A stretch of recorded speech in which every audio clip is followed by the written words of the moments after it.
মা মিতালি, কই যাস? মা, আমি একটু বাজারে যাচ্ছি দুধ বিক্রি করতে। দিনকাল কিন্তু খুবই খারাপ, তাড়াতাড়ি চলে আসিস। আচ্ছা মা, ঠিক আছে।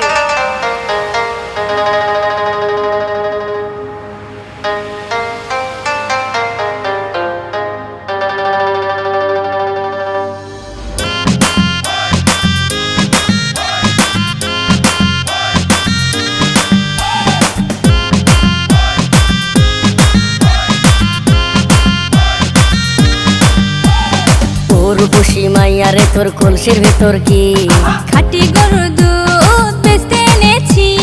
ও রূপসী মাইয়ারে তোর কলসির ভেতর কি খাঁটি গরুর দুধ বেচতে এনেছি। দে না একটু খাই, দামটা আগে চাই, আর দে না একটু খাই।